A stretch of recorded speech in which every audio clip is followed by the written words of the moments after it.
ये सर भाई, गलती करने में दिक्कत नहीं है, गलती दोहराने में दिक्कत है। गधा आदमी वो है जो सेम गलती दोहराता है, बुद्धिमान आदमी वो है जो हर बार नई गलती करता है। तो गलती करो, कोई समस्या नहीं है, लेकिन हर बार नई गलती करो। एक ऋषि कपूर का लड़का ना गाना गाया, यही उम्र है कर ले गलती से मिस्टेक करो, हर उम्र में करो पर फ्रेश गलती करो।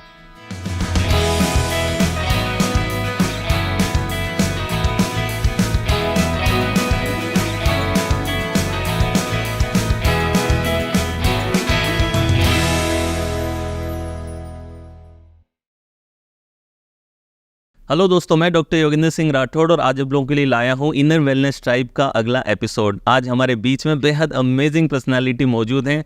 आई थिंक कोई ज़्यादा इंट्रोडक्शन की ज़रूरत ही है नहीं। बड़ा बिजनेस.com के फाउंडर, एशिया का, वर्ल्ड का सबसे बड़ा एंटरप्रेन्योरशिप का चैनल ये चलाते हैं। हर घर में पॉजिटिविटी, मोटिवेशन इन्होंने पहुँचाया है। So please welcome doctor Vivek Bindra on our show. धन्यवाद।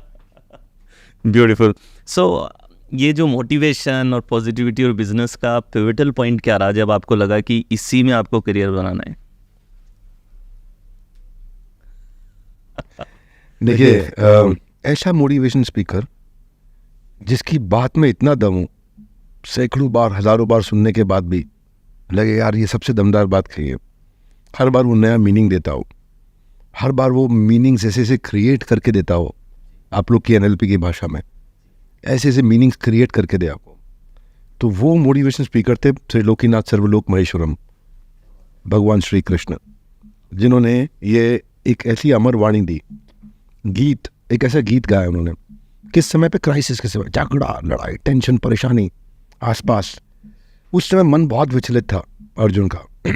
वो विचलित मन में उन्होंने न्यूरो लिंग्विस्टिक प्रोग्रामिंग करी है। न्यूरो मतलब ब्रेन, ब्रेन के लैंग्वेज को रिप्रोग्राम कर दिया। अर्जुन की ब्रेन का लैंग्वेज शुरू में क्या था? मैं जीता तो भी हारा, मैं हारा तो भी हारा। अगर मैं हारा ही हारा तो मैं युद्ध क्यों करूं? यानी कि पूरी तरह से हारा हुआ व्यक्ति, वो उसकी ब्रेन की लैंग्वेज थी। तो उस ब्रेन की लैंग्वेज को उन्होंने क्या ऐसे मेंटल मैप्स क्रिएट करके दिए, ऐसे न्यूरल पाथवेज बना करके दिए कृष्ण ने। कितनी देर में?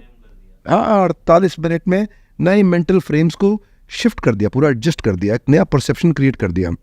See things worse than they are, see things as they are, see things better than they are। Game change कर दिया पूरा, आपकी मेंटालिटी और रियलिटी में फ़र्क ला दिया, इम्पैक्ट क्रिएट कर दिया। तो असली जो सूत्र है जो मुझे मिले, वो जब भी मैंने कभी किसी विदेशी कोर्स को देखा सुना अपने शुरुआती करियर के दिनों में, 2011, 12, 13 में मैं ढूंढता रहा। बाद में मेरे को समझ में आया मैं गलत कर रहा हूँ, किधर जा रहा हूँ मैं, इधर उधर।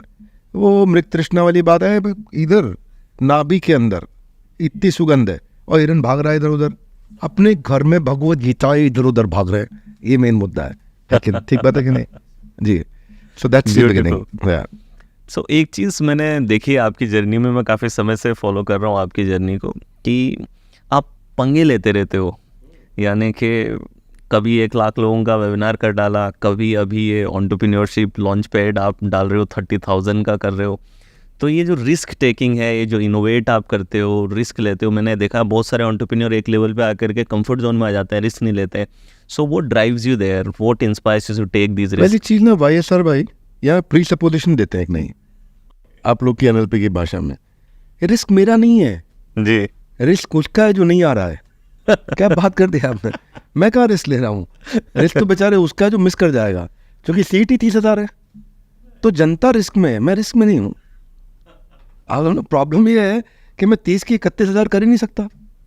अब कुछ भी कर लूँ, डिजिटल होए तो मैं 30 लाख कर सकता हूँ। राइट। फिजिकल में मेरा रिस्क क्या? रिस्क तो उसका जो बेचारा छूट गया, क्योंकि आपकी इधर वाली सीट निकल गई, आपकी इधर वाली निकल गई, अब ये वाली जा रही है। अच्छा, पता झगड़ा किस बात का है? नया झगड़ा चल रहा है आजकल। बोलो हमारे को 4 सीट इकट्ठी चाहिए। क्या चाहिए?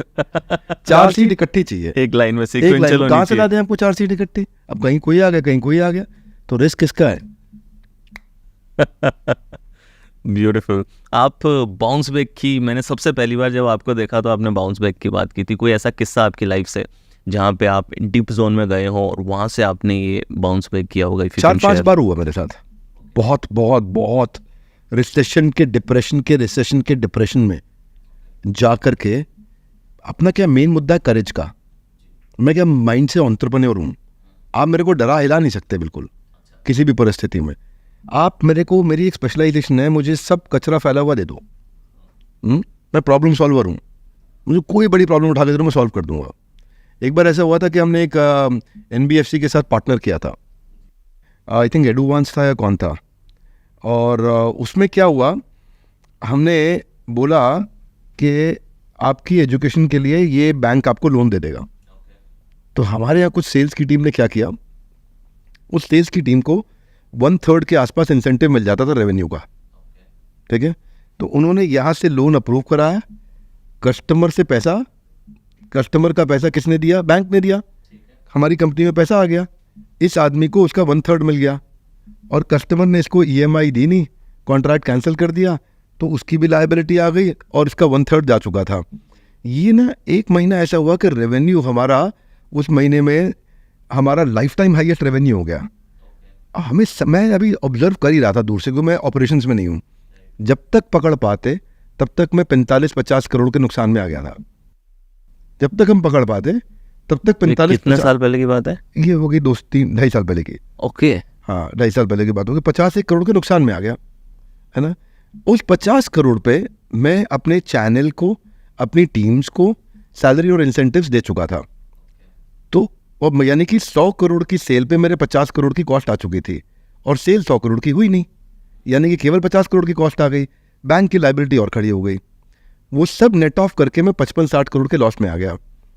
अब क्या करता, मेरे पास 110 ऑफिस, 2,500 आदमी काम कर रहे हैं, अब मैं सबको लपेटूं और सबसे झगड़ा डालूं, या क्या करूं, करेज बिल्ड करूं कि नहीं भाई, कर्जा नहीं, करेज चाहिए पहले, करेज रखा। मैंने किसी को पेनल्टी नहीं डाला, किसी को ऑफिस से नहीं निकाला, किसी को कुछ नहीं बोला, ये समझ गया कि ये गलती मेरी थी, मेरे ऑपरेशंस में ऐसी कोई कमी रही है जिसके कारण मुझे 45-50 करोड़ का नुकसान हो गया। अब मैं क्या करूं कि दोबारा ना हो, जब भी आएगा क्राइसिस तुरंत बनाएंगे प्रोसेस, रूल है, जब आएगा क्राइसिस तुरंत बनाएंगे प्रोसेस। ये क्राइसिस था मतलब लीकेज, उस लीकेज के अगेंस्ट ऐसा क्या प्रोसेस बनाएंगे दोबारा ना हो। भाई सर भाई, गलती करने में दिक्कत नहीं है, गलती दोहराने में दिक्कत है। गधा आदमी वो है जो सेम गलती दोहराता है, बुद्धिमान आदमी वो है जो हर बार नई गलती करता है। तो गलती करो, कोई समस्या नहीं है, हर बार नई गलती करो। एक ऋषि कपूर का लड़का ना गाना गाया, यही उम्र है कर ले गलती से मिस्टेक, करो हर उम्र में करो, पर फ्रेश गलती करो, जब क्राइसिस आए नया प्रोसेस बनाओ। तो वो एक था, ब्यूटीफुल। एक मैंने बोमन ईरानी जी के साथ एक वीडियो में बता दिया था, जब मेरा मकान बिकना पड़ गया था मुझे तनख्वाह देने के लिए, एक बार 2015-16 में हुआ था। एंटरप्रेन्योरशिप इसी को कहते हैं भाई। आप बुर्ज खलीफा से धक्का मारे ना, आपको कहाँ से, बुर्ज खलीफा के 128वें फ्लोर से, नॉर्मल रेजिडेंट, नॉर्मल जो टूरिस्ट 128 फ्लोर पे जाता है, वहाँ से धक्का मारे, नीचे गिरने में कितना समय लगेगा? आई थिंक 1 मिनट में ही अंदर नीचे आ जाए, 15 सेकंड में, 20 सेकंड में नीचे गिर जाएगा, जिंदगी ओवर, चांस नहीं है बचने का। अगर कोई प्रिकॉशन नीचे गद्दे वद्दे ना हो तो नहीं बचो, गद्दे हो तो भी बचना कब मुश्किल है, राइट। एंटरप्रेन्योरशिप क्या है, उसी 20 सेकंड के अंदर अंदर नीचे गिरने से पहले हवाई जहाज बनाना भी उड़ाना भी है, वो है एंटरप्रेन्योरशिप। आप समझ रहे हैं, एक कहानी नहीं है। आप सोचते हैं लोगों को बिजनेस करना आसान है, बेटा बिजनेस करने में कितनी रातें आदमी रोता है, कितनी रातें आदमी अकेला हो जाता है। जैसे ही आपके बिजनेस में दिक्कत आए, एम्प्लॉय क्या कहते हैं, ये चलेगी नहीं कंपनी, तुरंत छोड़ के भागने लगते हैं। जैसे ही दिक्कत आए तो आपको पीछे का पार्टनर आपको माल सप्लाई करना बंद कर देता है। जैसी दिक्कत आ जाए बैंक सबसे पहले हाथ खींच लेते हैं, इसको तो लोन देना ही नहीं है। जैसी दिक्कत आ जाए रिश्तेदार कहते हैं मैंने तो तुझे पहले ही कहा था ये आदमी काम का नहीं है। जैसे दिक्कत आ जाए उस समय दिक्कतों को मल्टीप्लाई करने वाले आ जाते हैं, उस समय वो लीच और जौक आती हैं तो और खून चूसते हैं और गिरे हुए आदमी को और गिराने को तैयार हो जाते हैं। आप देखो ना उसके साथ में MBA चाय वाले के साथ क्या हुआ, बेचारे के साथ बुरा हुआ ना। उसके साथ एक ने 4 ने वीडियो बनाया, जैसे उसका धंधा हिला सारे चढ़ गए उसके ऊपर। जिसको देखो अपने मजे ले रहा है अपने व्यूज़ के चक्कर में, MBA चाय वाला उसकी बेइज्जती कर रहे, उसको बक रहे, बीच बीच में चुटकुले डाल रहे, जोक्स डाल रहे। क्या कर रहे हैं सब, ये क्या कर रहे हैं आप मरते हुए आदमी को मार रहे हो। आप तो वो तो वल्चर्स होते हैं ना, वो बिल्कुल मरने से पहले आकर के और खा के मारता है उसको। अब क्या कर रहे हो, और यही होता है एंटरप्रेन्योर की असली जिंदगी है। सही बात। इसलिए अगर आप एंटरप्रेन्योर बनना चाहते हो तो भाई पहले जहाँ नौकरी करते हो ना वहाँ एंटरप्रेन्योर बन के दिखा दो। इधर तुम्हारे को तनख्वाह सेफ मिल रही है, वहाँ पहले एंटरप्रेन्योर तो बन जाओ, वहाँ तो करके देखो। क्या कैसी रातें कैसी ज़िंदगी बितानी पड़ती है। फैशन का टाइम नहीं मिलता आपको घूमने फिरने का। मुझे याद नहीं आता 10-12 साल में छुट्टी मारी मैंने कभी, मुझे समझ में नहीं आता। और वो जब तक आपके अंदर वो जज्बा वो पैशन नहीं होगा, भाई साहब आपको लगता है देख के ना, कई बार लोगों को लगता है अरे बड़ा फार्म हाउस, बड़ी गाड़ी, ये वो, सैकड़ों हज़ारों मुसीबतें साथ लेके चल रहा होता हूँ, सैकड़ों हज़ारों तकलीफ़ें साथ लेके चल रहा होता हूँ। पर क्या है, मुद्दा ये है रिमेन प्रॉब्लम सॉल्वर। हर समय देखो उसको सॉल्व कैसे करें, आगे कैसे बढ़े। प्रोग्रेसिव माइंडसेट होना चाहिए। इमोशनल लोग फंस जाते हैं। आप बड़ा अच्छा काम कर रहे हो, ये सब NLP सिखाते हो लोगों को, ये सिखाओ आप, बहुत जरूरी है। लोग अटक जाते हैं। वो क्या बताते हो कि मेंटालिटी और रियलिटी का फर्क, रियलिटी कुछ और है, आपकी मेंटालिटी कुछ और है। जब मेंटालिटी खराब तरीके से रियलिटी को देखेगी तो गेम ओवर। आप देखो, इवेंट हैज़ नो मीनिंग। आपके साथ जो सामने हुआ है ना, उसमें दम नहीं है। आपने उसके बारे में क्या सोचा समझा है, सब सारा दम उसमें है, पूरा का पूरा दम उसमें है। यद आज देखो, इसमें भगवद गीता में बहुत श्लोक बताएं, इसमें इसके ऊपर एक अलग सेशन करेंगे आपके साथ में। लेकिन अगर की वर्ड पकड़ लो तो वो है इंटरप्रिटेशन। क्या है guys? Interpretation. Everybody come on, ये गेम चेंजिंग वर्ड है भैया। गेम चेंज, जिसको ये आ गया उसको कोई नहीं हरा सकता। आपके साथ बुरे से बुरा हो जाए, बुरे से बुरा हो जाए, है ना। एक बार मेरे पे एक भयंकर PR हो गई थी मेरे खिलाफ कि विवेक बिंद्रा को जेल हो गई, जेल हो गई, जेल हो गई, जेल हो गई, जेल हो गई, ऐसा ऐसा हो गया था। ठीक है, इंटरप्रिटेशन है कि हम आज जब हम बड़ी बड़ी ये सारी प्रॉब्लम सॉल्व कर रहे होते हैं और उससे बड़ी प्रॉब्लम आ जाती है जब कोई, तो हमें भगवान को धन्यवाद करते हैं। आज 500,000 करोड़ के रेवेन्यू पे इतनी बड़ी प्रॉब्लम आ रही है, ये हमारे को 5,000 करोड़ के लिए पहले तैयार करके लेके जा रही है। हर बार तैयारी मिल रही है आपको, घबराने का नहीं। मेन बात करेज होना चाहिए आप में। करेज हो, आप ध्यान से देखो चीज़ों को। और करेज का मतलब ये नहीं मार देंगे, फोड़ देंगे, आग लगा देंगे, क्या बात कर दी, जान है ना ना ना। करेज का मतलब है courage to focus amidst all problem in that one solution which can solve all problems. Yes. मुद्दा क्या है, आसपास बहुत कुछ हो रहा होगा, आपको एक चीज उठानी है, सब कुछ बदल देगी। ट्रू। क्या उठानी है? कोई एक ऐसी चीज उठानी है तो सब बदल सकती है, जो डोमिनो इफेक्ट, जो डोमिनो इफेक्ट देगा। 100 जगह काम नहीं करते भाई। मेरे अगर खरगोश नॉक है ना कमरे के अंदर और आपको एक पकड़ना है, तो एक को मार्क करना पड़ेगा जिसको पकड़ना है। उस एक खरगोश को मार्क कर लो जिसको पकड़ना है, बस उसके पीछे भागो, वो जल्दी पकड़ में आ जाएगा। अरे जो पहले पकड़ में आ जाए उसको पकड़ लो तो कोई पकड़ में नहीं आएगा। नहीं आएगा। सो एक चीज़ जब आपने यहाँ बात करी कि मेंटालिटी की, तो हम कई बार देखते हैं कि कई बड़े बड़े एंटरप्रेन्योर्स भी रिसेंटली इस प्रेशर में आकर के सुसाइड तक कर लेते हैं। और मेरा काफ़ी सारा काम मेंटल वेलनेस और इस क्षेत्र में रहता है। तो आपका क्या मानना है कि एक इनर वेलबींग की स्टेट बहुत ज़्यादा ज़रूरी है एक एंटरप्रेन्योर को एक सक्सेसफुल बिजनेस क्रिएट करने के लिए? बिकॉज जैसा आपने कहा, सेटबैक्स आएंगे, फेलियर्स आएंगे, रिजेक्शंस होंगे। तो इन सिचुएशंस के अंदर many people they are not able to show this courage, they give up. Sometimes few people they just quit and some people they commit suicide, जैसा CCD के ओनर ने किया. So what's your take on that? मेरा take क्या है, मैं तो कृष्ण का टेक लेते हूँ, वही ले लेते हैं। 6ठे अध्याय का 7वां श्लोक ध्यान योग है चैप्टर का नाम, जिसमें आपका माइंड कैसे, मेंटल वेलबींग जिस पे आप काम करते हो। कृष्ण ने अर्जुन को दी मेंटल वेलबींग, कि आप भयंकर मेंटल वेलबींग दे दी। अर्जुन शुरुआत में क्या कह रहा है, कह रहा है गांडीवम संसते हस्तात त्वचा एव परिदह्यते। त्वचा जल रही है मेरी, भगवान इतना टेंशन में हूँ, है ना। रूम हर्चश्च जाए थे, रोंगटे खड़े हो गए मेरे, अश्रुपूर्ण कुलेक्षण, आंखों से आंसू बह रहे हैं। ये स्टेट थी अर्जुन की पहले 3-4 मिनट में, 5 मिनट 6 मिनट में। और आखिरी के जो 45वां 46वां 47वां 48 मिनट चली थी गीता, और जो आखिरी के 5-6 मिनट थे उसमें स्टेट अलग थी। उसमें क्या था कि भगवान जो आपने आदेश दिया वो करने जा रहा हूँ मैं, त्वत् प्रसादान उच्चते, मतलब आपकी कृपा से मुझे ये मौका मिला है। क्या बोले, स्थितो अस्मि, अब स्थित हो गया हूँ, मेंटल वेलबींग। गत संदेह, सारे संदेश चले गए हैं, मेंटल वेलबींग। करिष्ये वचनम तवा, जो आपने कहा है वो करने वाला हूँ, ये इमोशनल मेंटल वेलबींग, ये फोकस है। तो कृष्ण ने बोला मन को जीतना मुश्किल है, अभी आप मेंटल वेलबींग ही तो करा रहे हो। अर्जुन क्या कहते हैं यहाँ पे, कृष्ण क्या कहते हैं, जितात्मनो प्रशांतस्य, जिसने मन को जीत लिया उसका मन प्रशांत हो जाएगा। प्रकृष्ट रूपेण शांत इति प्रशांत, यानी कि जिसने मन जीत लिया वो एकदम महान शांत हो जाएगा। मन जीतने का मतलब ये नहीं कि आप ऐसे बैठ जाएंगे खाली। मन जीतने का मतलब है भाई कुछ भी हो रहा हो, कुछ भी तकलीफ चल रही हो, मेरा फोकस नहीं हिलने वाला। कुछ भी हो रहा हो आपके आजू बाजू, मैं ड्राइव कर जाऊंगा इसको, वो है मन जीतने का मतलब नहीं ये कितना प्यारा बोलते हैं नहीं, मन जीतने का मतलब आपका भयंकर फोकस, आपको हिला नहीं सकता। आपको कोई भी, कई बार ना वो रील्स आती हैं बहुत सारी, रील्स को आपको लोग पूछते हैं सोशल मीडिया खराब चीज़ है, क्या पूछते हैं, सोशल मीडिया खराब हो ही नहीं सकता कभी भी।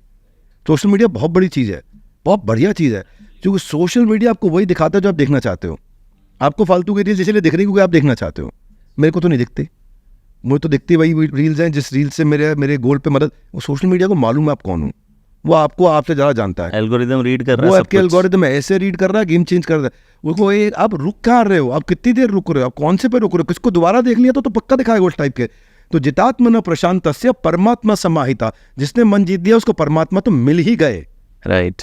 लेकिन अब सुनना जो आपका क्वेश्चन था, शीतोषण सुख दुखेशु तथा मान अपमानयो, यानी कि 6 स्टेजेस में वो न्यूट्रल रहने वाला है। शीत सर्दी, उष्ण गर्मी, सुख दुख, मान अपमान, ये 6 स्टेज के अंदर वो क्या होने वाला है, वो प्रशांतस्य प्रकृष्ट रूपेण शांत, इतना शांत हो जाएगा जैसे प्रशांत महासागर। वो समुद्र के अंदर जो है ना शांति होती है, बिल्कुल नीचे जाकर के, ऊपर से थोड़ी थोड़ी लहरें दिख रही होती है, अंदर एकदम शांत। ऐसे ही मन अंदर से भयंकर शांत होता है, ऊपर कितनी भी लहरें आ रही हो आसपास में। यथा दीपो निवातस्त नेंगते सोपमा स्मृता, जैसे दीपक है, जब हवा नहीं चल रही हो तो दीपक एकदम स्थिर रहता है, जब हवा नहीं चल रही, ना इंगते नहीं हिलेगा, स उपमा, मैं ऐसी उपमा दे रहा हूँ, कृष्ण करें मैं आपको सिमिली मेटाफर दे रहा हूँ। क्या है सिमिली मेटाफर? जिस तरह योगिनो यत चित्तस्य, ऐसा ही ऐसा फोकस आदमी योगी होता है जिसका जो चित्त होता है वो अंदर से इतना स्टेबल होता है, आजू बाजू कुछ भी हो रहा हो। ये मेन गेम मेंटल वेलबींग पे ये, तो इसलिए आप लोग सब YSR को जरूर सुनो, भगवत गीता साथ में जरूर पढ़ो, है ना। भगवत गीता पढ़ोगे तो आपके पास में ऐसा मेंटल वेलबींग आ जाएगा, हिला नहीं सकता आपको इंटरप्रिटेशन।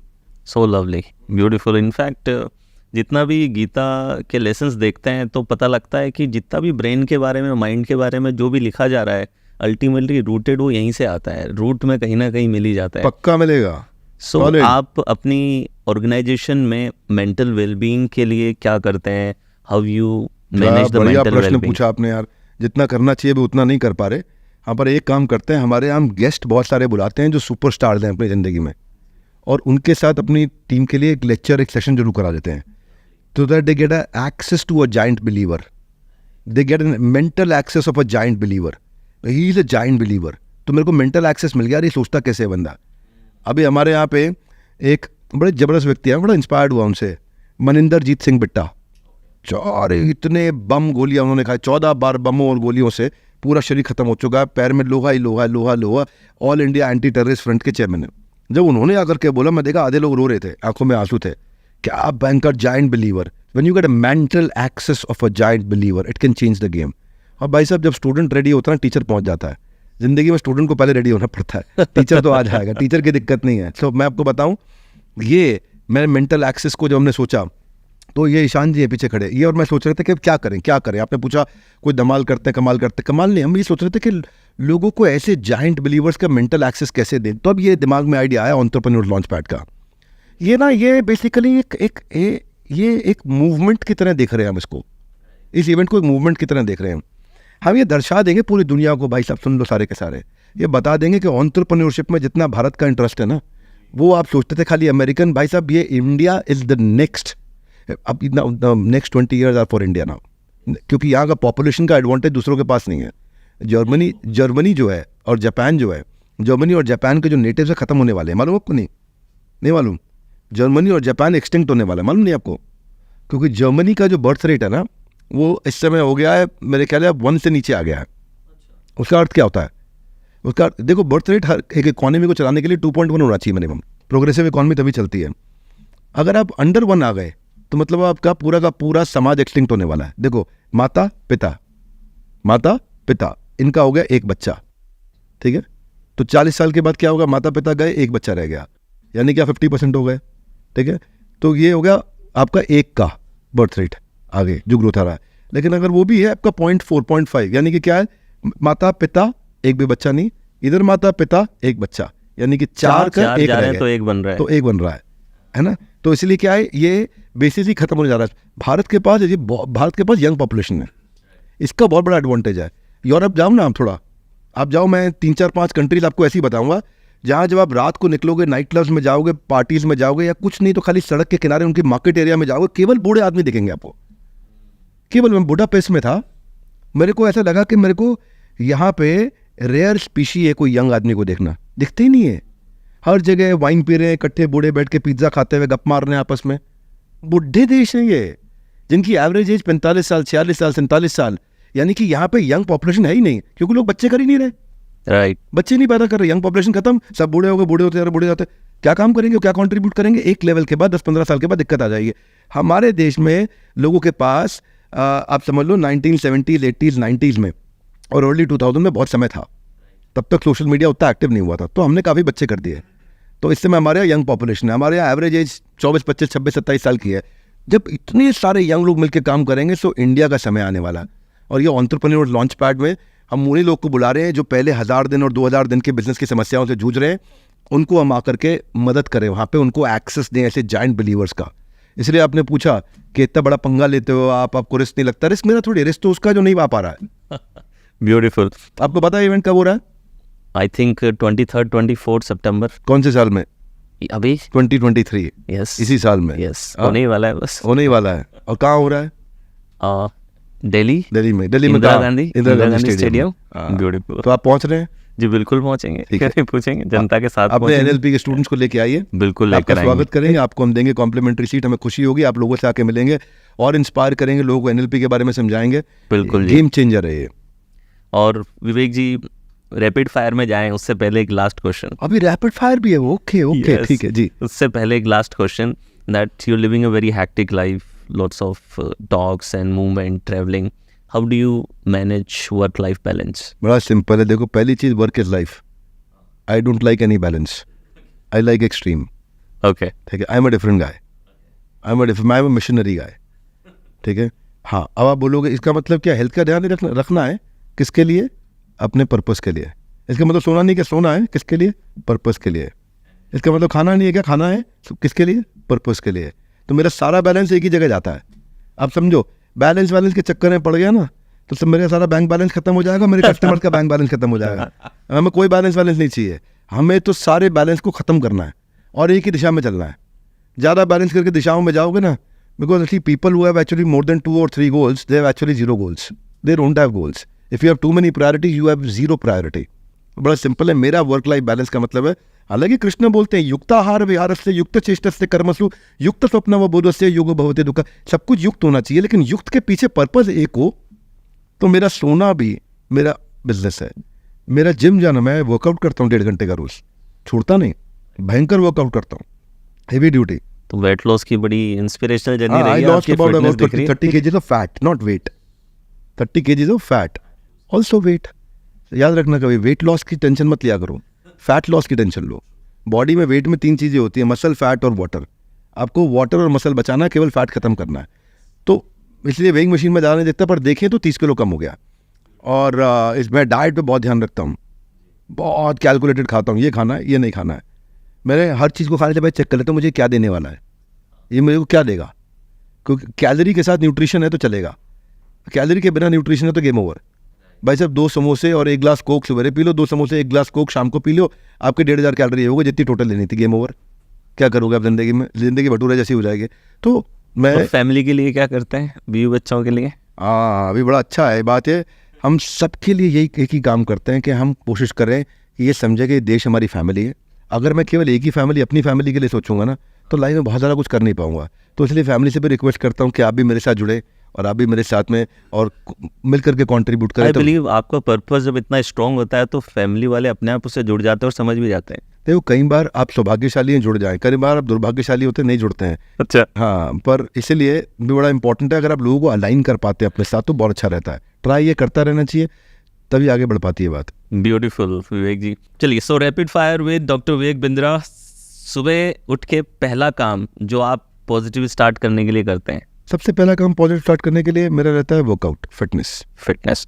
योगा या जिम आपके लिए मेंटल पीस का परफेक्ट फॉर्मूला क्या है? दोनों आप कर रहे हैं। एक आदत जिसने आपकी लाइफ बदल दी है? रीडिंग भगवद गीता। आपकी फेवरेट स्ट्रेस बस्टर एक्टिविटी क्या है? Playing football. एक स्किल जो आपके हिसाब से सबको आना चाहिए? स्किल सीखने का स्किल। वाह। इंट्रोवर्ट या एक्सट्रोवर्ट, लीडर बनने के लिए कौन सी क्वालिटी ज़्यादा बेटर है? जब जिसकी जरूरत पड़े। एक एंटरप्रेन्योर में कौन सी क्वालिटी होनी चाहिए अकॉर्डिंग टू यू, सबसे इम्पोर्टेंट? क्लैरिटी। अगर आपको किसी हिस्टोरिकल फिगर के साथ डिनर करना हो तो कौन होगा? हिस्टोरिकल फिगर जिसके साथ डिनर करना, बहुत सारे डिसाइड कर रखे हैं मैंने, पर आई थिंक मेरे परम गुरु जो इस्कॉन के संस्थापक आचार्य हैं, श्रील प्रभुपाद। लवली। सबसे फनी मिसकंसेप्शन जो लोगों को मोटिवेशनल स्पीकर्स के बारे में रहते हैं? एक्चुअली लोग कहते हैं मिसकंसेप्शन है, पर एक्चुअली वो रियलिटी है कि मोटिवेशन स्पीकर आपको मोटिवेट कर देगा। तो मोटिवेशन स्पीकर आपको मोटिवेट नहीं कर सकता है, वो आपको केवल फ्रेमवर्क दे सकता है। मोटिवेट आपको खुद को करना है। खुद को 3 वर्ड्स में डिस्क्राइब करिए। Clarity, clarity, clarity. अगर आप अपने 18-year-old सेल्फ को कुछ एडवाइस देना चाहें आज से तो क्या देंगे? मेरे को फिटनेस पे थोड़ा और पहले काम करना चाहिए था। आपकी लाइफ को डिस्क्राइब करने वाली मूवी का टाइटल क्या होगा? नहीं, मेरे पे बायोपिक नहीं बनेगी। वो बीच में एक खबर चली थी, वो हमने मजाक किया था ऐसा। अगर एक वरदान आपको मिल जाए तो आप क्या मांगेंगे? वरदान यही मांगूंगा कि भगवान आप मेरे को आशीर्वाद दें कि मैं अपने लक्ष्य से ना भटकूं। ब्यूटीफुल। कोई माइथोलॉजिकल कैरेक्टर जिनकी लीडरशिप स्टाइल आप एडमायर करते हैं? Actually mythology is a wrong word, it should be scriptures, क्योंकि माइथोलॉजी का अर्थ होता है मिथ की पढ़ाई, मिथ्या। तो मिथ्या नहीं है, स्क्रिप्चर्स आध्यात्मिक है, रियल है। और आपका प्रश्न है कि किसकी लीडरशिप सबसे ज़्यादा इंस्पायर कर होते हैं? भगवान राम। मॉडर्न लीडर्स में सबसे अंडररेटेड क्वालिटी क्या है according to you? Clarity. Clarity. एक हॉबी जो आपको सीखनी है पर टाइम नहीं मिलता? डांस। कुछ वीडियोस में किया है आपने स्टेप्स? आता नहीं, मैंने मेरे को। क्लिप्स देखा था। आता नहीं एक मेरे को। लास्ट लेसन जो आप ऑडियंस को देना चाहेंगे अपनी जर्नी से, जो एंटरप्रेन्योर्स अपनी जर्नी शुरू कर रहे हैं उनके लिए एक लास्ट लेसन? हाँ, लास्ट लेसन बेसिकली ये है कि जब भी आप कोई काम कर रहे हैं ना, तो 3 चीज़ों को रखना है आपने अपने साथ में: उत्साह, निश्चय, धैर्य। उत्साह मतलब कंटिन्यूस एंथुसियाज्म, निश्चय मतलब डिटर्मिनेशन, ये करना ही करना है, बड़े उत्साह से करना है। और धैर्य मतलब अगर रिजल्ट नहीं आया तो भी करना है। तो उत्साह, निश्चय, धैर्य। आप में उत्साह होना चाहिए करने के लिए, आपकी बॉडी लैंग्वेज में दिखेगा। निश्चय मतलब ये चाहिए ही चाहिए, डिटर्मिनेशन। फिर भी नहीं मिला तो धैर्य रखें, कोई बात नहीं, मिलेगा, लगे रहो। Lovely, Vivek ji. It was short but very crisp conversation. Nice meeting you. Amazing conversation. Thank you so my much. lovely dear by your side. Keep doing the great work. Lots of love to you. Thank you.